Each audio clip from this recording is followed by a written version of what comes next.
Hey guys, it's David here, and it's currently day 269. I hope you guys had a good day and are doing better than yesterday. But the time is currently 3:39. I'm about to get up now to face my day. But before I do so, last night I didn't have the best evening. I'll tell you guys that because I had some beans, and although they smelled funny, although they were slimy and they were a bit discolored, I thought to myself maybe they're still good to eat.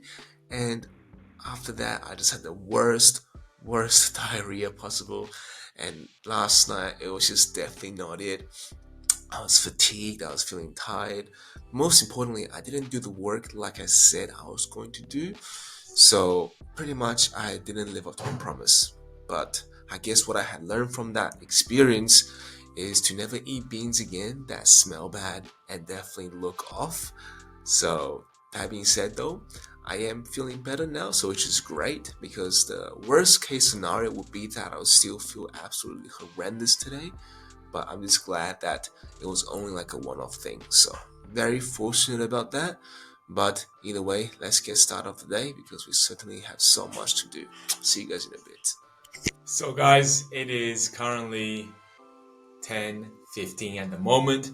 About to go do some reading, but before I do any of that, I just want to say that this morning, although I had completed my first work block, I had realized something very, very important, and that setting your schedule very rigidly, setting a time limit, setting a deadline, may sometimes be counterproductive.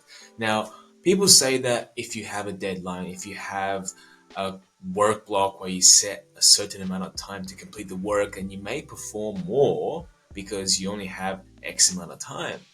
But what I come to realize at the moment through what I had experienced is that yes, there's definitely some truth to that. There's definitely some truth that if you block out an hour of time to just dedicate your focus to that work, then you may get more done. Then you may not waste around your time and procrastinate and get right into the task.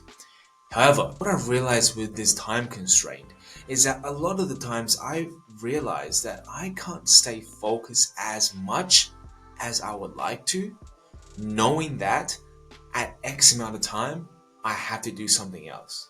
So if I didn't get into my flow state until, let's say, 2.5 hours into my work, then when I do get into my work state, I only have 30 minutes left. And this, a lot of the times, is very annoying. Simply because I can't stay in a flow state, and simply because every time that I do get into a flow state, it is towards the end of my work block. Which also makes me wonder maybe that is also because I am setting myself this very long amount of time to complete my work, which therefore makes me use my start of the work block unproductive. So I guess there's definitely a lot of trial and error that I have to experience along the way. But from what I had realized so far is having a long work block does make you achieve more, but certainly you won't get a lot done if you're squandering your time at the beginning or towards the end. But what I also realized is that if you set a very rigid routine, then the times where you do get into a flow state is not as common as if you were to have your schedule more flexible, meaning that you're not locking your mind in this time period where you're forcing your brain to be switched on at this time. Because at the most cases, a lot of us lack the willpower to do that. A lot of us lack the mental discipline to say, at 10 o'clock this morning or at 5 o'clock this morning, you have to be switched on, you have to be focused, even if you were very tired, even if you had a very poor sleep schedule. A lot of us don't really have that mental discipline to do that, but that is very possible. Right? It is very possible to tell your mind to do exactly what you want it to do at X amount of time. But at the beginning, to build that mental discipline, to build that character, requires you to first understand how your mind works, to first understand what it is that your mind is willing to bargain with you. And from what I had learned so far, is that to force your mind into a workflow, into a work state right away just because you said you want to, without first acknowledging how to control your mind, then that time period where you had told yourself to do such and such will not very likely happen simply because you have not built the mental character for that. Which means having a flexible routine at the beginning is definitely an ideal way to let your mind breathe. Let your mind breathe so that it can form the character and normal principles of its own. But having that routine schedule, having that strict routine will also make you more disciplined because you have a set schedule, you have a plan to follow. So I guess at the end of the day, guys, is really finding that balance. Is that to understand to stay focused isn't to strain your mind constantly. And that to stay focused sometimes means to let go of focus. And what does that mean exactly is that we shouldn't always be so locked in into something, to not let our mind breathe, to not let our mind think of its own. And that sometimes we think that if our mind has drifted off, that means we have lost focus. That means we have become distracted. But sometimes letting your mind drift off into the space is allowing your mind to recover, is allowing your mind to regain that focus. And sometimes grabbing your mind back from this place of distraction means building this character of discipline, means building a state of willpower where eventually staying focused and prolonging your focus state will be more of a common reoccurrence. So don't be distraught that your mind has drifted off. Don't be angry and worried that you have lost focus in a moment. Because just know every time you lose focus and you regain that focus back, it's a repetition of building your mental resilience, of building your mental power. So, this is what I believe is the dichotomy between losing focus and regaining focus. It's the difference between having a rigid schedule and a flexible schedule. Is that we certainly can't do either or without the other. And to gain focus and to build more mental focus and discipline is to understand that times where you stay focused, you are going to be distracted. But times you are distracted, and when you pull yourself back from distraction, it's a repetition of building your mental character. So don't get sucked in into believing that you have to be on either or side. Because there are times where you need to lose focus and there are times where you need to regain focus. But you can't regain focus if you never lost focus, and vice versa. So never treat either or just as bad or just as good. Because they definitely play intertwine with each other to help you build a more stronger mind. And that thus far is what I had realized to build mental discipline and to build just some more willpower. Is to not get mad over losing your focus, but understand that that is a part of the process of building it. That being said, guys, I'm gonna go take some break, take a 10-minute stretching break, and then get into my second work block before I head to the gym. And today is going to be chest, tricep, and good old shoulders. Pretty much the day where I redeem myself from my first chest session this week. So hopefully no issues will occur this time, but very, very excited as the day is still young. Plenty of opportunities. So let's get right into this. I'll see you guys in a bit. So guys, it is currently 3:35.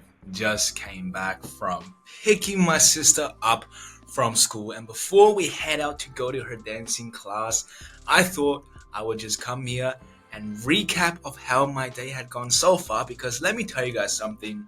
Training has been absolutely amazing today. And I know I say this like it's an over exaggeration, but the truth be told, that really is how it went today. Chest, amazing. Perhaps the best pump I had in such a long time. And what I realize is that went wrong for my training for quite a while now is not actually bracing my core properly, is not focusing on the muscle group I was doing. Now, you guys may say, well, if you've been training for so long, shouldn't you know at least that's the bare minimum to focus on training your muscle group and focus on the muscle activation? And don't get me wrong, guys, that is exactly what I have been doing. But honestly, and it turns out to be, I wasn't doing it as I used to do it.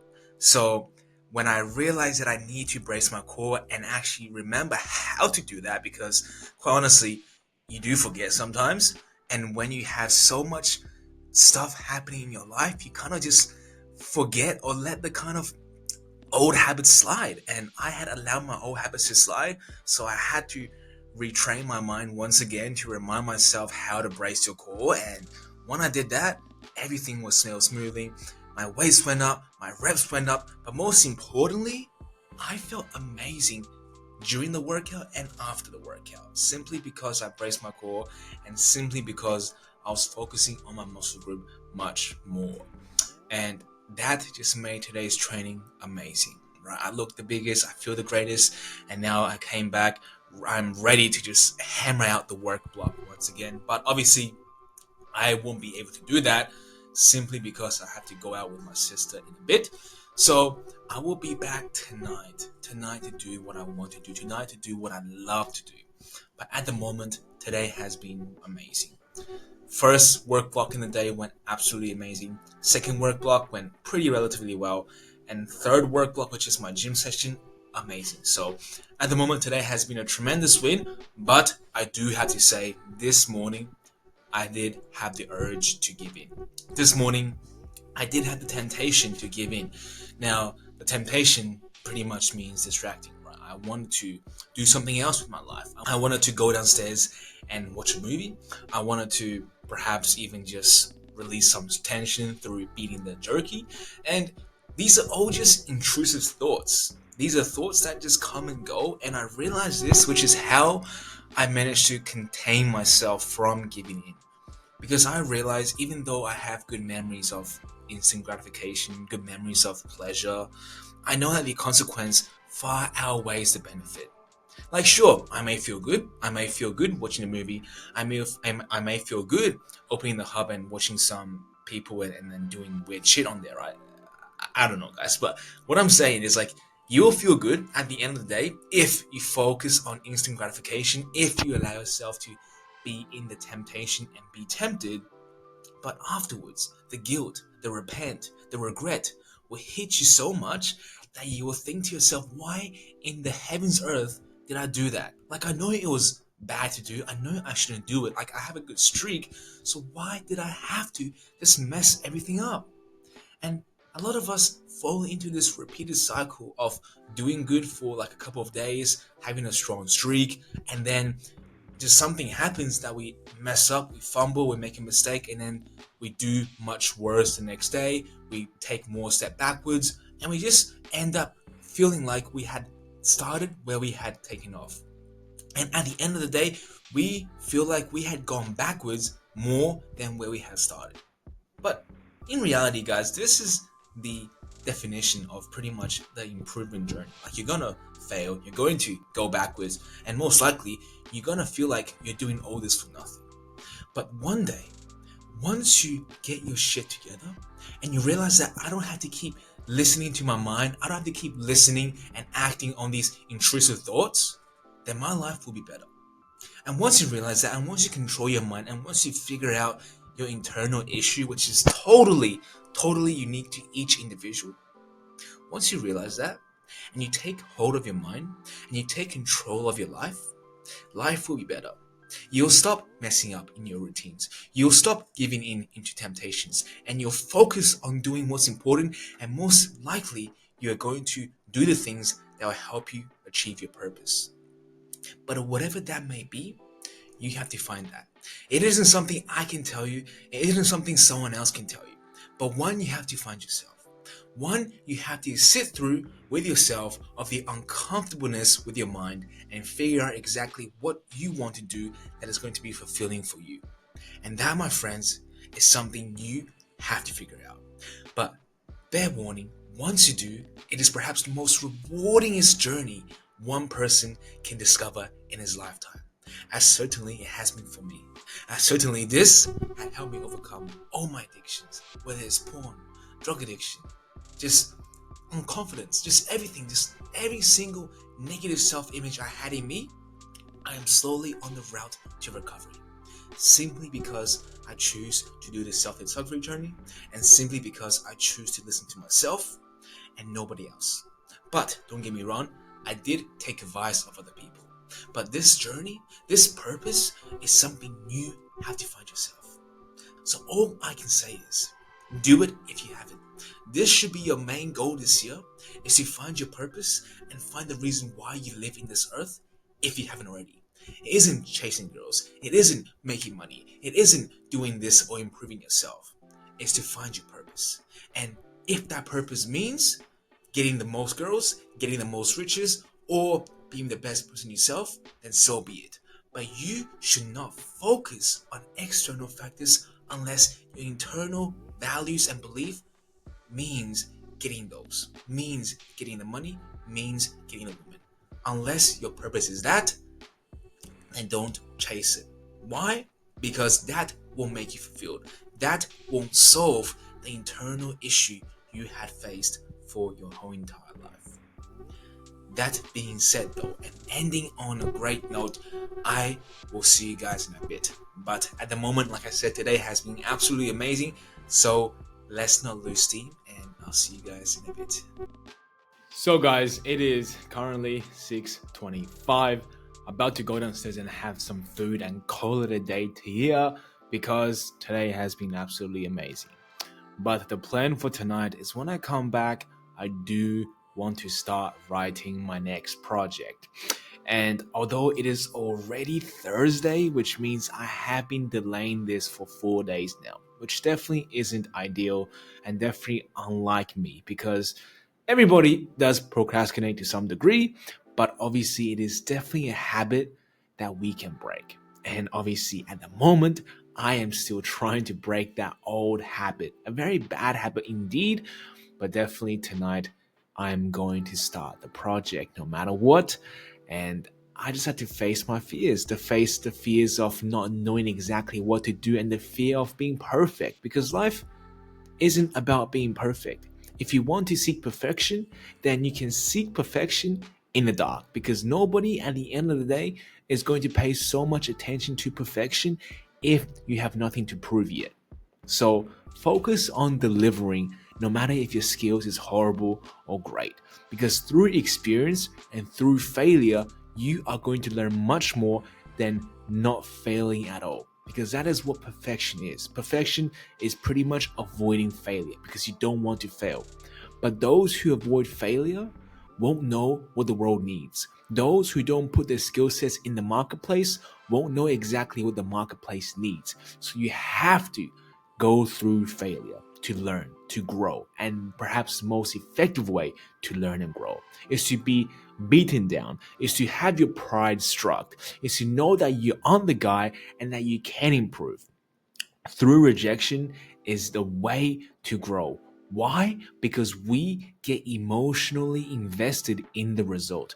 When somebody rejects you, you either hate them, you're hurt, or you're sad. But either or, they are emotional triggers. Triggers that will force you to grow, force you to get vengeance, force you to get better, or just to get revenge. Either way, you have a stronger purpose than just doing the work yourself. You have this emotional reason to do the work. Therefore, you are better at doing what you do. You start learning more and you start retaining the information simply because you want to be better. You want to gain that approval back. But that being said, tonight's project is going to be relatively easy as I will be laying down pretty much the web design of what I'm making next.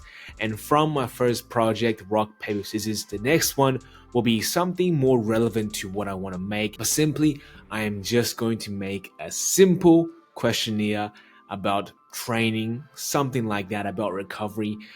So it's going to be definitely a fun one. I definitely will enjoy it. But before that happens, I definitely need to get filled up and finish the last meal of the day. So that being said, I hope you guys had learned something from this. But if not, like always, I'll be here for you guys tomorrow. But until then, good night.